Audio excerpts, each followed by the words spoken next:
এক ঢেউয়ে সব শেষ। শুটিং সেটেই ভয়াবহ দুর্ঘটনার বর্ণনা শ্বেতার মুখে।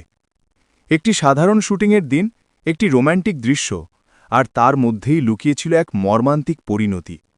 তালসারির সমুদ্রতটে ভোলে বাবা পারকারায়গার শুটিং করতে গিয়েই ঘটে যায় সেই দুর্ঘটনা, যা কেড়ে নেয় রাহুল অরুণোদজ বন্দ্যোপাধ্যায়ের জীবন।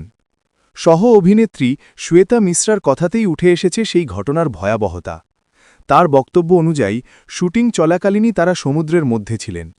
হঠাৎই একটি বড় ঢেউ এসে আঘাত করে আর মুহূর্তের মধ্যেই দুজনেই জলে পড়ে যান। শ্বেতা নিজে কোনো রকমে সামলে উঠলেও রাহুলের ক্ষেত্রে পরিস্থিতি দ্রুত খারাপ হয়ে যায়।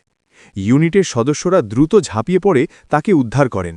সেফটি বোটও কাছেই ছিল, তাই খুব দ্রুত তাকে তোলা সম্ভব হয়। সবচেয়ে আশ্চর্যের বিষয়, উদ্ধার করার সময় রাহুলের জ্ঞান ছিল। তখনও মনে হয়েছিল হয়তো সব ঠিক হয়ে যাবে, কিন্তু বাস্তবতা ছিল অনেক কঠিন। দীঘা হাসপাতালে নিয়ে যাওয়া হলে চিকিৎসকেরা তাকে মৃত ঘোষণা করেন। এই ঘটনার পর থেকেই মানসিকভাবে বিধ্বস্ত শ্বেতা। তার ভাইরাল ভিডিওতে বারবার শোনা যাচ্ছে, আমি ঠিক আছি, কিন্তু ওকে ঠিক করো, যেন নিজের চেয়ে সহ অভিনেতার জীবনটাই তখন তার কাছে বেশি গুরুত্বপূর্ণ ছিল। আজ সেই ভিডিওই প্রমাণ হয়ে দাঁড়িয়েছে কতটা কাছ থেকে তিনি দেখেছেন এই ভয়াবহ দুর্ঘটনা।